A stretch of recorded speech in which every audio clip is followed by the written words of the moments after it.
This channel does not promote any violent, harmful, or illegal activities. All content provided by this channel is meant for an educational purpose only.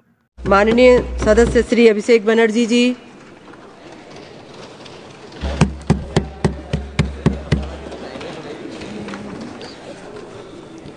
Honorable Chairperson Ma'am and esteemed members of this august House, today I rise here not just to respond to the Union budget that was presented by the Honorable Finance Minister for the year 2025-26, but also to expose the grand illusion it weaves, a mirage, a deception, or rather a golden deer budget.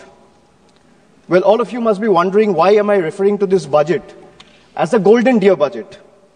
The 2025 Union budget is nothing but a Marich moment from the Ramayana, an elaborate illusion designed to deceive. Just as the demon Marich took the golden form of deer to lure Ma Sita away, the NDA government has crafted a shiny, dazzling budget promising prosperity while hiding the economic catastrophe beneath. This is not a vision for developed India. It's a half-baked agenda wrapped in propaganda. Make no mistake, much like demonetization, GST, and the draconian farm laws, the full extent of devastation will only be visible when the smoke clears. I'll start with half-truths. So the NDA government in Maharashtra launched the Ladki Behan. Ma'am, the NDA government in Maharashtra launched the Ladki Behan DBT scheme for women in Maharashtra just before the assembly elections last year to use it as a political bait. Now with the elections over, they have conveniently started scrutinizing beneficiaries, thus removing 60 lakh women from the scheme. This is yet another jumla running deep in your veins, and people see through this betrayal and they are watching. Another betrayal, ma'am. Before the elections, the government promised a legal guarantee for MSP. After the election, the promise have disappeared without a trace. Madam Finance Minister is here and I'm glad she's present in the House. She in her speech mentioned that, and she began her speech with a flourish on agricultural growth. But when it came to MSP, the one demand that every farmer of this country has raised, there was only silence. No legal guarantee, no relief from the crippling debt. Instead of waiving farm loans, the government has increased the Kisan credit limit, which essentially means handing farmers more debt than relief. Since 2014, and whatever data I'm quoting in the House, if the chair wants, I'll lay it on the table of the House before tonight. Ma'am, since 2014, in the last 10 years, there have been 1 lakh farmer suicide. That's one suicide every hour. These aren't just numbers. They're a grim reminder of a system that abandons those who feed the nation while they conveniently feed lies to the entire country. They boasted of digital India, but conveniently ignore the dire state of our schools. While flashy slogans flood social media, the harsh reality is PM Poshan remains stagnant, leaving millions of children without nutritious food. More than 50% of the children under the age of 5 suffer from chronic malnutrition, with 17% underweight, 36% stunted, and 6% wasted. A crisis screaming for attention, and yet the budget for PM Poshan remains dejectedly inadequate, proving once again that the union government is invested more in headlines than hungry children. Another half-truth, before the elections, the NDA government or the ruling party, BJP, promised LPG cylinders for all. But in reality, 1.2 crore households, I repeat the figure, 1.2 crore households could not afford even a single refill in 2022-23 because of their exorbitant price hikes. This is not upliftment. This is abandonment. When people have to choose between a meal and a refill, their promise is nothing but a cruel joke. In 2019, the cabinet approved 8,574 crore for the census. Yet in 2025, today, even after 5 years, only 570 crore has been allocated in this year's budget. 5 years late and still counting. And this is not happening this year either. But why does this matter? Why am I talking about census? Because without a census, every policy, every income tax slab revision, and every economic projection is simply and just a blind projection and a blind gamble. The Nari Shakti Vandan Adhiniyam, Women Reservation Act, which was passed by calling a special session 18 months back in 2023, can't be implemented as its rollout depends on the completion of the next census and subsequent delimitation. Both are yet to be scheduled. The government seems to prefer running the country on guesstimates and propaganda rather than real data, because facts expose their failures and they would rather keep the nation in the dark. As we look at the economy policies of the NDA government, one cannot help but see a pattern. And what is the pattern? Ma'am, the pattern is of or if I am to say, it resembles the tale of a reverse Robin Hood. What is a reverse Robin Hood? We know the story of Robin Hood, taking from the rich and giving to the poor. BJP has mastered the art of taking from the poor and giving it to the wealthy elite. So reverse Robin Hood. For instance, I'll give you an example. For instance, the waiving of corporate loans worth thousands of crores using taxpayers' money, while poor farmers struggling with small debts are left to suffer. The government claims to have no money to increase subsidies on essential commodities, yet it slashes corporate tax rates, giving billionaires an even bigger slice of the pie. This is not economic justice. This is economic favoritism at its worst. Then I talk about, or rather I'll come to half federalism. You know, all the members sitting in this house have never heard of this phrase. This is a phrase that I've coined. Half federalism. Why I say half federalism? I'll give you another example just to understand it better.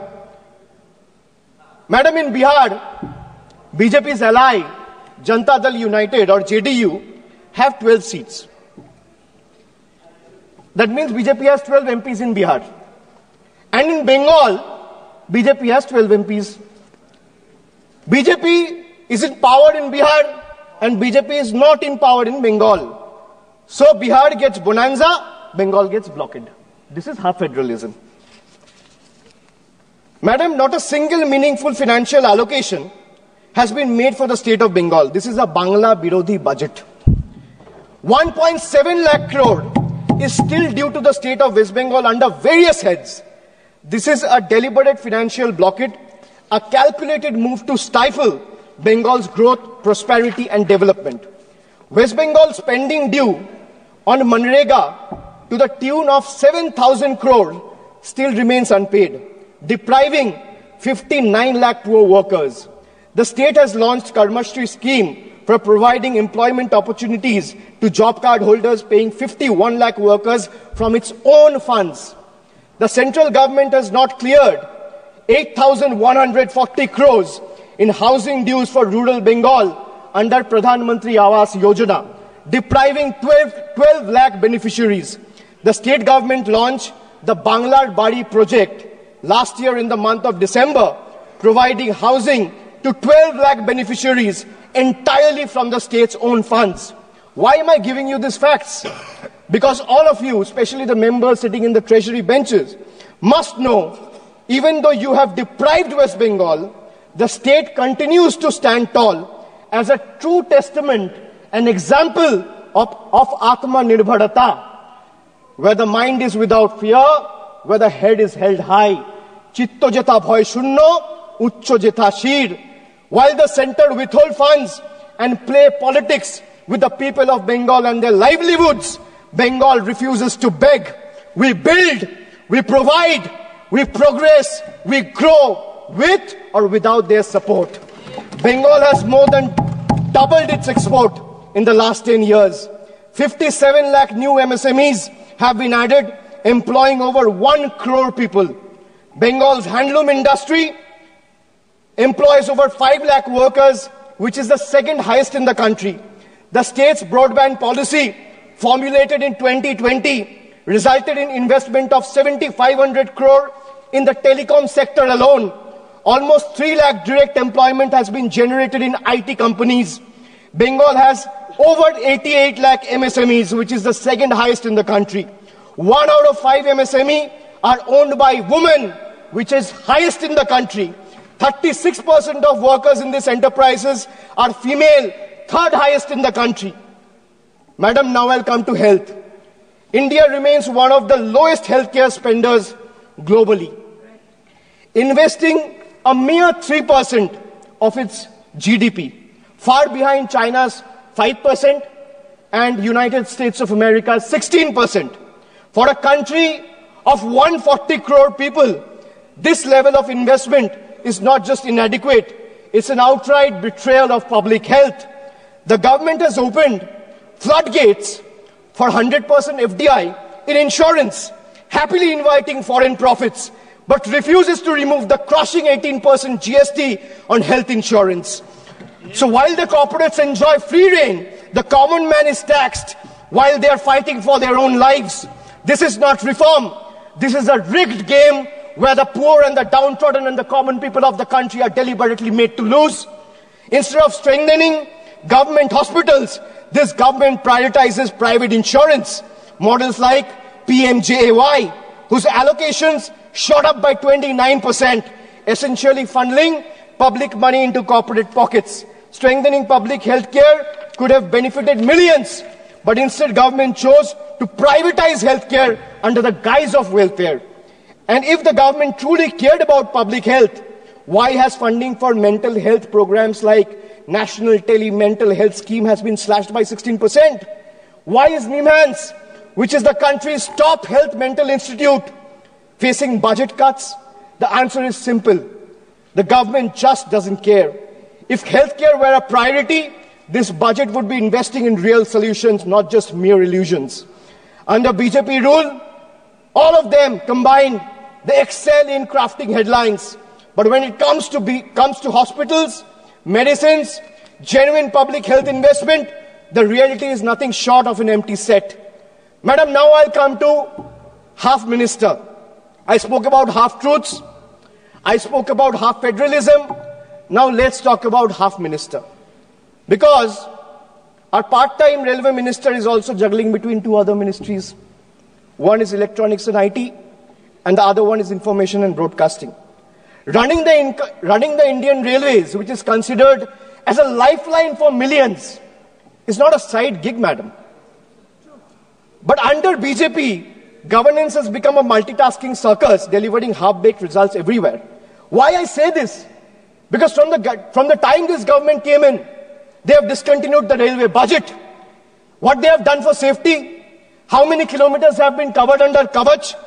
Between 2015 to 2024, there has been 678 consequential railway accidents, where more than 784 people have lost their lives, leaving more than 2,000 injured. No wonder tracks are crumbling, the tech sector is struggling, and the media is drowning in propaganda. Then, ma'am, I come to half-baked answers. I can ask 50 questions or 100 questions to the government, but let me ask only 5. Why did you promise the people of this country a $5 trillion economy by 2025? We are in 2025 today, in the month of February. And looking at the rate India is growing, that goal will not even be achieved by 2037. Forget about 2025. Why did you slash funds for LPG connection to poor households by 30% over revised estimates? Why have you slashed funds for crop insurance scheme by 25% over revised estimates? Why has the Data Protection Board of India given only 5 crore rupees when the cost of running Parliament for a single day is more than 9 crore rupees? Why has the budget allocation for minority affairs have been slashed by 57%? decreasing significantly from 1,575 crores in 24-25 to 678 crores in 25-26. These are hard facts. These are data. Ma'am, now I come to half accountability. After half truths, after half federalism, after half minister, after half-baked answers, I come to half accountability. A government is expected to be 100% accountable. But this coalition government believes in half accountability. You all must be wondering, where is the other 50%? Well, that's conveniently covered by the Godi media. Because if you ask them, if you ask the media, according to them, this government is working 200%, is functioning at 200% efficiency. And in their world, in the media's world, there are no failures. Failures are invisible. Questions are forbidden. The only policy is propaganda. Ma'am, let me make just two quick points to prove their half accountability. In price rise, the food inflation in 2024 averaged at 8%. In October, food inflation was at 14-month high. The bottom 5% spends 66 rupees a day, while the cost of 2 veg thalis exceeds 150 rupees. Household savings have dipped to a 50-year low. In case of unemployment, youth unemployment is at a staggering 45%. 3 out of 10 graduates today are unemployed. Under PMKVY, only 18% of the trained candidates were placed. Over 90% of the workforce employed in the informal sector lack job security and benefits. Madam, now I'll come to half delivery. Now let me present before you a few examples of half delivered services. Time and again, this government has misled the people, making tall claims, but has failed to deliver where it truly matters. I'll start with Beti Bachao, Beti Padhao. Launched with much hype and fanfare to promote girl child education and welfare, yet over 80% of the scheme's budget was spent on publicity rather than spending it on the actual benefit for girls. Then I come to Jan Dhan Yojana, bank accounts without bank services. Under the Jan Dhan Yojana, 54.66 crore, that means 50 crore, 54 crore, 66 lakh accounts were opened. But 11 crore, 58 lakh accounts remains inoperative. And out of this 54 crore accounts, 33 crore, 67 lakh accounts have balance less than 1,000 rupees. This is a perfect example of financial inclusion in paper, but financial struggle in reality. Ma'am, they spoke about doubling farmers' income, a forgotten promise. They promised to double the farmers' income by 2022. We are in 2025. But today, farmers are drowning in debt, facing stagnant crop prices, rising input costs, and no legal MSP guarantee. Pradhan Mantri Fasal Bima Yojana benefit insurance companies more than the farmers.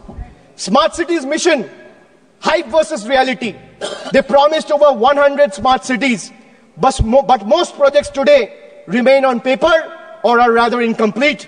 Basic infrastructure in many towns are crumbling, while funds remain underutilized or diverted to beautification projects.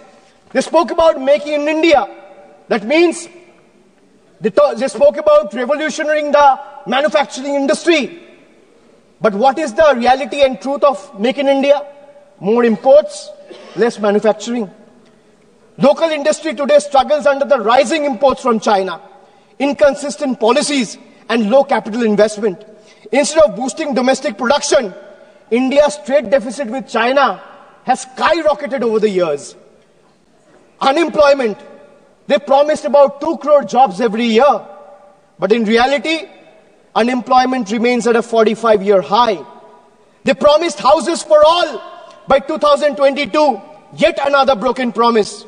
In 2015, a promise was made to provide every household a home by 2022. 3 years later, in 2025, as the deadline passed, millions still await promised homes, highlighting delays and unmet expectations. Pattern, if you look at the pattern, big announcement and half execution, or rather zero execution.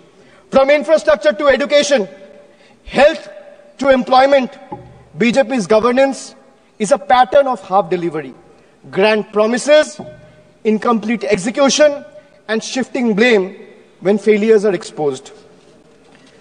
This budget is like when I went through the budget, I was here when Madam Finance Minister presented the budget, but later I went through the budget document. Ma'am, all I realized is this budget is like those promises where you promise free meals but charges exorbitantly for, giving a chair to sit, free water, service. So this budget is like a buffet that promises free meal but charges exorbitantly for water, service and cutlery. While taxpayers find momentary relief in minor reduction in income tax slabs, the government swiftly offsets these benefits through indirect taxes on fuel, essential commodities, rising road tolls, and higher consumer good prices driven by the increased GST rates. It's evident that these reliefs are nothing more than a mere illusion. Much like the Jio's once free data plans, attracting millions of users at a time, and then they raise the tariff sharply, which now comes monthly at a hefty price tag. The government claims to provide relief, but the reality for the middle class tells a different story. Let me give you another small example, and these are real examples. The government claims of an 80,000 tax benefit for an individual whose income is 12 lakh rupees annually. But it's nothing but a misleading farce. They thumb their chest about relief while simultaneously bleeding the common taxpayer dry through GST and unchecked inflation. A taxpayer in this income bracket, that means someone who is earning 12 lakh rupees annually, spends on essential categories like food, housing, education, healthcare, railway travel, air travel, transport, recreation, and each of these are subjected to steep GST rates under NDA's failed economic policies.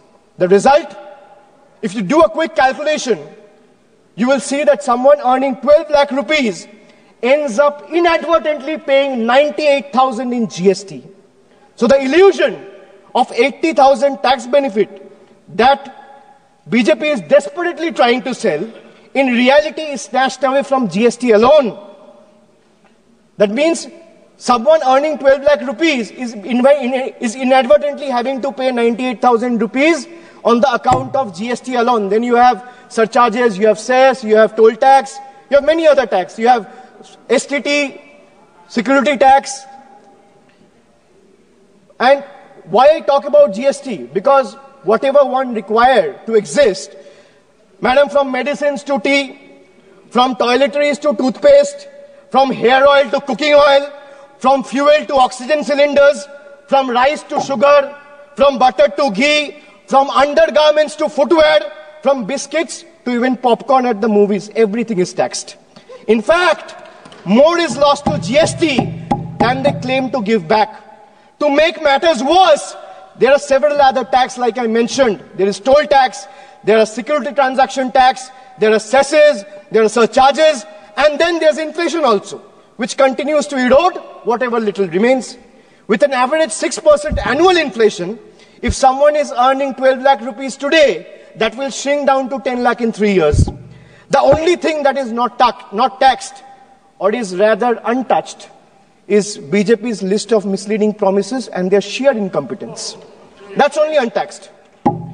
The budget remains completely failure, and the budget also reminds me from a scene from a popular movie of Three Idiots. All of us have seen the movie. It went very popular. And throughout caste, creed and religion, everyone loved the movie. So ma'am, the budget reminds me of the movie Three Idiots, where Amir Khan's character, Rancho, exposes the education system's obsession with rote learning over genuine understanding. Similarly, today's government reminds me of the deceptive college director virus. And the role of virus was played by, I'm not talking about the viruses present here, I'm talking about the college director virus whose role was played by Boman Irani. So the college director virus, what he used to do? He used to offer flashy numbers, grand schemes that prioritized ranking over real progress. Much like virus, the focus seems to be on the surface level over real achievements, presenting a polished image rather than addressing the true needs of the people. Or if we take a page from the history, the British during the colonial rule, they promised reforms while continuing to exploit India's resources. BJP's budget follows the same playbook, advertising tax relief while ensuring the burden is transferred through hidden economic policies that favor big corporations and the elite, leaving small businesses and working class struggling. Madam, the budget presented over the last 1 decade perfectly sums up India and the BJP's version of Achhe Din, reflecting not just their grand narrative, but also the harsh reality of common people's struggle under the NDA's rule and regime. If I'm a citizen of India, I have to pay tax on the money I earn. If I'm a citizen of India, I have to pay tax on the money I spend. I'm a citizen of India, I have to pay tax on the things I buy. I have to pay tax on the things I sell. And moreover, pay tax on things that are already taxed, bought with money that is already taxed. Correct. Just imagine, you earn, you pay tax. You spend, you pay tax. You buy, you pay tax. You sell, you pay tax. And then you pay tax on things those are already taxed from the money that is already taxed. This sums up the budget completely. The people of India have woken up, and they will no longer be misled by these empty promises and false claims. The government must pay attention to the aspirations of 140 crore citizens. If they don't, they should brace themselves. What started as a teaser in June 2024 will soon become a full-blown blockbuster. After all, the saying goes, never underestimate the power of the common man. And they are all, every Indian who's watching this, who has seen the budget, who has voted in 24 and is going to vote again, exercise their franchise, they are far better scriptwriters than the BJP members of this house. India now sees the truth clearly. BJP stands for Bhashan, Jumla and Propaganda, where speeches replaces real action. And NDA stands for, well, no prize for guessing, not delivering anything. Thank you, Madam. Jai Hind.